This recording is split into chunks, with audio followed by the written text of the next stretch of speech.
दो डेवलपमेंट अभी होने वाली है थोड़ी देर में, या इस वक्त हो रही है जब आप ये सुन रहे हैं, या हो चुकी हैं। ये बड़ी डेवलपमेंट्स हैं। इनमें एक तो ये है कि इमरान खान साहब का केस लगा हुआ है और ये इस्लामाबाद हाई कोर्ट में 8 महीने इमरान खान साहब के वकील ने कोशिश की उनका केस लग जाए। ये एक्चुअली एक केस नहीं है, 2 केसेस हैं इमरान खान साहब के, जो दोनों ही नहीं लगने दिए जा रहे और दोनों में टेक्निकली इमरान खान साहब को परेशान किया जा रहा है। एक तो अलकादर यूनिवर्सिटी वाला केस है जिसमें इमरान खान साहब के खिलाफ फैसला दिया गया था, क्योंकि अडियाला जेल में जो भी अदालत लगती है, जो भी जज आता है, उसको मजबूर किया जाता है कि वो इमरान खान के खिलाफ फैसला दे। तो वो पहले भी फैसले खिलाफ आते रहे, अब भी आइंदा खिलाफ ही आएंगे ऐसा लगता है। बहरहाल इमरान खान साहब के खिलाफ जो अलकादर यूनिवर्सिटी वाला केस आया था वो उसमें जमानत करवाना चाह रहे थे, क्योंकि उसी एक केस में इमरान खान साहब गुज़िश्ता कई महीनों से गिरफ्तार है। अगर वो जमानत हो जाती तो 8 महीने तक उसको लटकाया गया मामले को, और 8 महीने तक लटकाने के बाद पीटीआई ने बहुत कोशिश की, उनके वकील ने बहुत कोशिश की, तो अब आज के दिन में वो केस लगा हुआ है। आज के दिन तक इमरान खान साहब की जो गिरफ्तारी है जेल के अंदर, वो सिर्फ एक मुकदमे में है और वो यही मुकदमा है। अगर आज इमरान खान साहब को बेल मिल जाए तो वो एक आजाद आदमी है, वो बाहर आ सकते हैं। लेकिन जो पैटर्न है वो ये बता रहा है कि जैसे ही इमरान खान साहब का एक केस खत्म होने लगता है तो पहले दूसरे में सजा दिलवाई जाती है, फिर पहले वाला केस खत्म किया जाता है। तो अब सजा किसमें दिलवानी है? वो एक मुकदमा बहुत तेजी से चलाया जा रहा है अदालत में, और जो मुकदमा अदालत में तेजी से चलाया जा रहा है वो तोशाखाना 2 है। तोशाखाना के साथ 2 क्यों लगता है, जरा कभी आपने ये सोचा है? मामला ये है कि ये इमरान खान साहब पे तोशाखाना के हवाले से पहले 2 मुकदमा पहले चलाए जा चुके हैं। अब ये एक और मुकदमा है जो इमरान खान साहब के ऊपर तोशाखाना के हवाले से चलाया जा रहा है। यानी एक ही नौयत का मुकदमा है, उसको अलग अलग करके अलग अलग अदालतों में लगा के अलग अलग सजाएं दिलवाई जा रही हैं ताकि मैक्सिमम टाइम इमरान खान साहब को जेल के अंदर रखा जा सके। इमरान खान साहब ने इसमें भी एक अपील दायर की हुई है कि जनाब ये रोका जाए ट्रायल, और ये ट्रायल नहीं हो सकता। बरियत की इमरान खान साहब ने दरखास्त दी हुई है, लेकिन वो भी केस नहीं लग रहा। अच्छा, वो केस ना लगने के पीछे भी एक लंबी कहानी है जो काफी अरसे से चल रही है। जरा थोड़ा सा आपको उसके बारे में बता देता हूं। साकिब बशीर साहब ने उसको बड़ा अच्छे तरीके से एलेबोरेट किया है। बड़े सीनियर कोर्ट रिपोर्टर हैं, जिन लोगों से मैं कोर्ट के मामला सीखता हूं उनमें एक साकिब बशीर साहब भी है, बड़े मेहरबान है। मैं कभी कभी फोन कर लेता हूं, उनकी मेहरबानी, वो चीजें बता देते हैं। वो ये कहते हैं, और उनके लिए भी हैरान कौन है, वो कहते हैं ये भी एक क्लासिकल केस है जिसमें तोशाखाना 2 केस ट्रायल के शुरू में ही एक बरियत की दरखास्त इमरान खान साहब की जानिब से इस साल 15 जनवरी के लगभग दायर हो गई थी। आज 24 सितंबर तक 0 पर यह केस खड़ा है। यानी 24 सितंबर हो गया, 15 जनवरी से लेकर लगभग 9 माह हो गए हैं और इमरान खान साहब का केस नहीं लग रहा।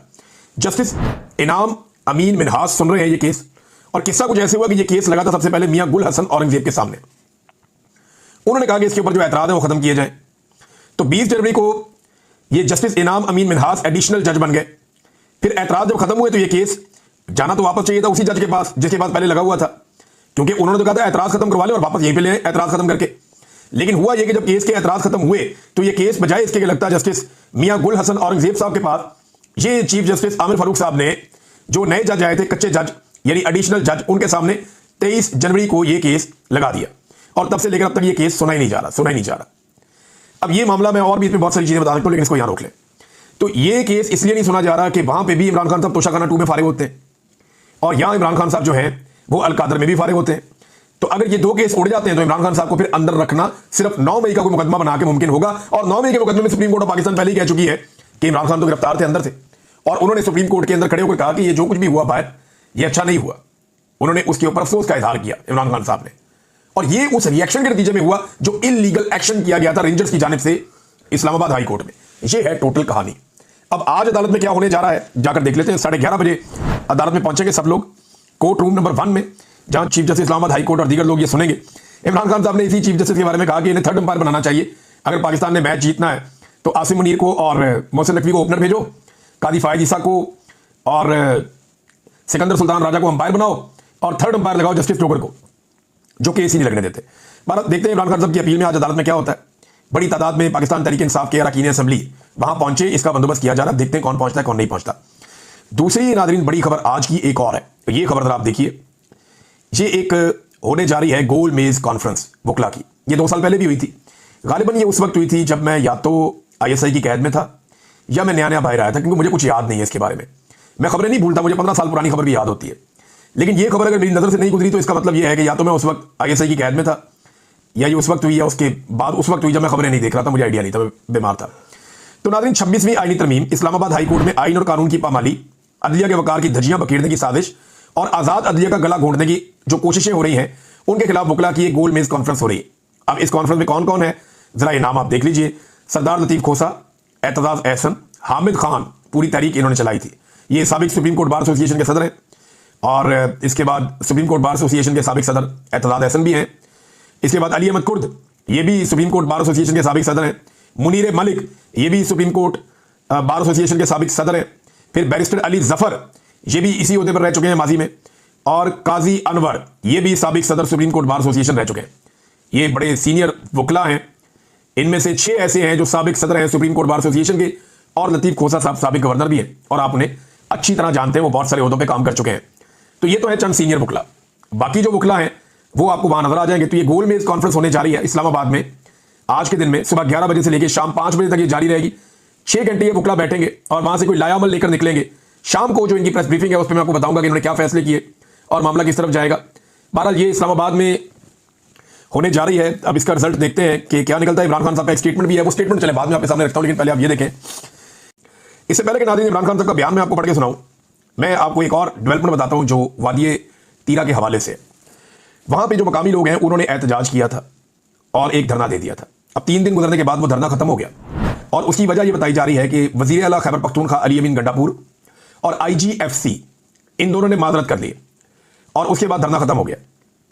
लेकिन IGFC ने माफी मांगकर जान तो छुड़ा ली है और उन्होंने कहा जी जांबाग अफराद जो हैं उन्हें मासूम भी करार दे दिया गया। ये खाली ऐसे माफी नहीं मांगी, यानी यहां पे जो IGFC के बकौल वो आना चाहते थे, उन्होंने कहा जी मैं आना चाहता था जब ये वाकया, उनसे गिला किया गया कि आप वाकये पे क्यों नहीं आए, आप खुद देखते आके कि क्या हुआ, कितने मासूम कत्ल किए गए। तो IGFC ने बताया, और ये बात आकर जो धरना के लीडर है हाशिम आफरीदी, उन्होंने वापस आकर बताई कि IGFC ने कहा कि आपको मालूम है कि ऐसे वाकये के बाद लोग मुश्तइल हो जाते हैं, तो मैं लोगों के गुस्से के खौफ की वजह से वहां पे नहीं आया। और जब लोग मुश्तइल हो या गुस्से में हो तो फिर वो आर्मी वाले के साथ क्या कर सकते हैं ये आप जानते हैं। लिहाजा जब हालात मामूल पर आ जाएंगे तो मैं खुद जाकर लोगों से मिलूंगा, ताज़ियत के लिए आऊंगा, ये IGFC ने कहा। फिर उन्होंने क्लेम किया कि IGFC ने और वजीर आला खैबर पख्तूनख्वा दोनों ने माफी मांगी इस वाकये पर, और उन्होंने कहा जी कोर कमांडर से आपकी मुलाकात करवाई जाएगी 3 दिन के बाद। अगर कोर कमांडर ने भी मुतमईन ना किया तो फिर हम दोबारा धरना दे देंगे, ये भी उन्होंने कह दिया। अब कुछ सवाल पैदा होते हैं। पहला सवाल तो यह है कि इन्होंने माफी मांगी, इसका मतलब गलत काम हुआ। फिर ये इन्होंने खुद कहा और IGFC ने कहा, ये फौज का आदमी होता है, कि जनाब ये जो मकतूलीन है या जो शोहदा है ये सारे मासूम लोग हैं। उन्होंने ये तस्लीम किया। तो देखना पाकिस्तान के मीडिया पे सिक्योरिटी राय से खबरें क्या चलवाई गई कि जनाब दहशतगर्दों की फैक्ट्री फट गई, तो इसके ऊपर IGFC को माफी मांगने की क्या जरूरत है, वज़ीर आला को माफी मांगने की क्या जरूरत है, और ये दहशतगर्द जहन्नुम हासिल हो गए तो इसके लिए इन्हें माफी मांगने की क्या जरूरत है। डूब के मर जाना चाहिए उस मीडिया को, और शर्म करनी चाहिए ये खबर चलाने और चलवाने वालों को, दोनों को, जिन्होंने मासूम लोगों की शहादत के ऊपर झूठी खबरें चलाई। पता नहीं कितनी ऐसी झूठी खबरें इन्होंने चलाई होंगी आज तक कि मासूमों को मार के उन्हें दहशतगर्द करार दे दिया होगा। बेशुमार दफा ऐसा हुआ इस मुल्क में, मासूमों का कत्लेआम हुआ जी दहशतगर्द थे मारे गए, बात खत्म। तो अब उसी एक वाकये के ऊपर क्योंकि लोग डट गए, खड़े हो गए, अब उनसे माफी मांगी और ये कहा कि जी जो जबाक हुए वो मासूम लोग हैं, आपकी और भी मुलाकातें करवाएंगे। उन्हीं मासूम लोगों की शहादतों पर जो लवाइकीन है उनको पैसा भी दे रहे हैं, ताज़ियत भी कर रहे हैं, उन्हें मुतमईन भी कर रहे हैं। लेकिन सवाल 2 और है, मासूमों का कत्लेआम तो हो गया, किया किसने, ये कैसे क्लियर होगा। रियासत को बाकायदा इसके ऊपर माफी मांगनी चाहिए। देखिए रियासती फैसला है ना, जेट तैयारी अपने आप तो नहीं उड़ गए ना, ये किसी एक पायलट का अपना डिसीजन तो नहीं था या किसी एक कमांडेंट का अपना डिसीजन तो नहीं था, रियासत का फैसला था। रियासत को इस पर माफी मांगनी चाहिए कि हम मादरत ख्वाह हैं, मासूम निहत्ते बच्चे और खवातीन शहीद हो गए, हम माफी मांगते हैं। दूसरा, जो लोग इसके लिए रिस्पॉन्सिबल है, देखिए इंटेलिजेंस रिपोर्ट के ऊपर ही जाके अटैक किया जाता है ना, ऐसे तो नहीं हो जाता। अमेरिका जो अटैक्स करता था वो इंटेलिजेंस रिपोर्टों के ऊपर करता था, ऐसे तो नहीं होता। तो जो इंटेलिजेंस रिपोर्ट जिन्होंने गलत दी उनको अकाउंटेबल करना चाहिए। जो लोग इसके लिए रिस्पॉन्सिबल हैं मासूमों के कत्लेआम के लिए, उन सबको अकाउंटेबल करना चाहिए, कानून के कटहरे में लाना चाहिए, क्योंकि मासूमों का खून बह गया है। और ये बात वजीर आला ने भी मान ली है और ये बात IGFC ने भी मान ली है। और देखते हैं कि 2 दिन के बाद, अब 2 दिन रह गए कि कोर कमांडर जो है वो ये बात मानते हैं या नहीं मानते। इमरान खान साहब का स्टेटमेंट आपके सामने रखता हूं, इंपॉर्टेंट है। इमरान खान साहब ने अपने स्टेटमेंट का आगाज किया इस अफसोसनाक वाकये से जो वादी तीरा में हुआ। उन्होंने कहा वादी तीरा में बमबारी से मासूम बच्चों, औरतों और आम शहरियों के जानी नुकसान पर मैं शदीद रंजीदा हूं। मैं 1 साल से बार बार इस बारे में पैगाम भेज रहा हूं कि इन इलाकों में ऑपरेशन ना किया जाए और ना ही कोलेटरल डैमेज के नाम पर मासूम लोगों की जानों का ज़िया होना चाहिए, क्योंकि इससे दहशतगर्दी में मजीद इजाफा होता है। अफसोस की बात है कि खैबर पख्तूनख्वा हुकूमत इस मामले में एस्टेब्लिशमेंट के ट्रैप में आ गई है। इमरान खान साहब ने खैबर पख्तूनख्वा हुकूमत को क्लीन चिट नहीं दी। उन्होंने कहा जी मुझे इस बात पर अफसोस है कि खैबर पख्तूनख्वा हुकूमत एस्टेब्लिशमेंट के ट्रैप में आ गई है। हमारे पड़ोसी मुल्क अफगानिस्तान की मिसाल सबके सामने है। हमारे दौर में अशरफ गनी ने हमें बताया कि ऑपरेशन से दहशतगर्दी में इजाफा होता है क्योंकि मासूम लोग मारे जाते हैं। इससे पहले हामिद करज़ई ने अमेरिकी को बताया था कि जब भी ऑपरेशन होता है बेगुनाह लोग मारे जाते हैं और इनमें से 90% तालिबान के साथ इसलिए शामिल होते हैं ताकि अपने गम और गुस्से का इजहार कर सके। हमने अपने दौर में अफगानिस्तान के साथ ताल्लुकात बेहतर किए जिससे हमारे कबायली इलाकों में भी अमन आया, मगर आसिम मुनीर ने आते ही इस माहौल को खराब करने की कोशिश की। अफगानिस्तान के खिलाफ धमकी हमें बयान दिए गए। दहाइयों से मुकीम अफगान मुहाजिरीन को खुशअस्लूबी से नहीं बल्कि धक्के देकर मुल्क से बदर किया गया और वहां ड्रोन हमले किए गए, जिससे ताल्लुकात मजीद खराब हुए। आसिम मुनीर के ये सब करने के पीछे ये दो मकासद हैं। नंबर 1, खैबर पख्तूनख्वा में तहरीक इंसाफ की हुकूमत को गैर मकबूल करना। नंबर 2, मगरब में एंटी तालिबान लॉबीज को खुश करना और यह जाहिर करना कि आसिम मुनीर दहशतगर्दी के खिलाफ जंग लड़ रहा है। आसिम मुनीर सारी दुनिया में फिरता रहा, लेकिन अगर तदब्बुर से काम ले तो सबसे पहले अफगानिस्तान जाकर उनसे बात करनी चाहिए, जो हमारा बरादर इस्लामी मुल्क भी है और जिनके साथ हम 2500 किलोमीटर की सरहद रखते हैं। कबायली इलाकों और खित्ते के अमन के लिए जरूरी है कि 4 फरीकैन, अफगानिस्तान की हुकूमत, पाकिस्तान की हुकूमत, कबायली और अफगानी मिलकर अवाम से बातचीत के जरिए मसाइल का हल निकालें ताकि अमन का रास्ता निकले और मजीद नुकसान से बचा जा सके।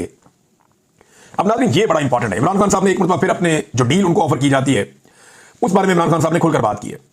वैसे क्या लीडर है, नवाज शरीफ का मुंह बिल्कुल ऐसे चिपक जाता था जेल में जाकर, कोई स्टेटमेंट नहीं देना, किसी के खिलाफ बात नहीं करनी, बट डील ढूंढो, किसी तरह कोशिश करो, कोई बूट लगो, पॉलिश करिए, निकलिए। तो हमेशा मियां साहब की मरहुमा जो वालदा साहिबा, उनका स्टेटमेंट था कि डील करो, निकलो यहां से, यानी जान छुड़ाओ, डील करो, जान छुड़ाओ। ये अखबार में छपा हुआ है और इन्होंने डीलें की हैं। इनके 6-6 महीने इनके ट्विटर ही बंद रहते थे।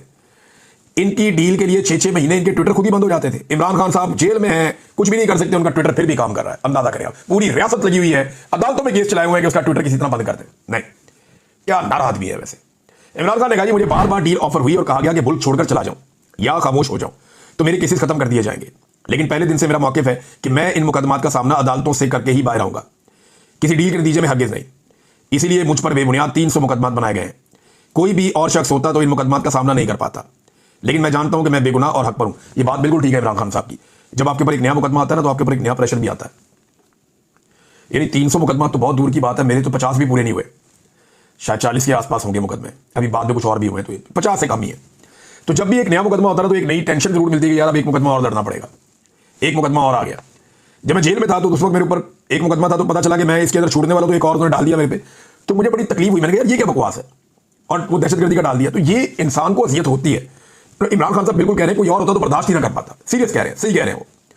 इमरान खान वाकई बहुत मजबूत आदमी है, क्योंकि मैं इसमें तो गुजरा हूं, मैं जानता हूं ये ह्यूमनली पॉसिबल ही नहीं है। ये बहुत मजबूत आदमी है जिसको इमरान खान आप लोग जानते हैं।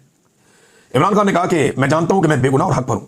अब तोशाखाना का झूठा केस भी मुकम्मल तौर पर जमीन पोस हो चुका है। प्रोसिक्यूशन की जानिब से पेश किए गए गवाहान ब्रिगेडियर अहमद और कर्नल रेहान ने इकरार किया कि तोशाखाना के तोहफे मेरे घर नहीं गए बल्कि तोशाखाना में जमा करवाए गए और उनके कागजात मुकम्मल हैं। अब इस मुकदमे में बरियत हो जानी चाहिए। खसूसी तौर पर बुशरा बेगम की जमानत तो हो जानी चाहिए, क्योंकि वो खातून है और इस केस में उन पर एडिंग एंड अबेटिंग का ही झूठा इल्जाम है। मुझे मालूम है कि 26वीं तरमीम वाली अदालत ऊपर से लिखे लिखाए फैसले ही सुनाती है, जो कानून के मुताबिक नहीं, आसिम लॉ के मुताबिक होते हैं। तरतीब भी यूं रखी जाएगी कि पहले तोशाखाना 2 में सजा सुनाई जाएगी, जो मैं आपको बात कर रहा था, और फिर अलकादर में जमानत का फैसला आएगा। यही स्क्रिप्ट है और अदलिया फिलहाल कानून के बजाय स्क्रिप्ट पर ही चल रही है जो दिया हुआ है।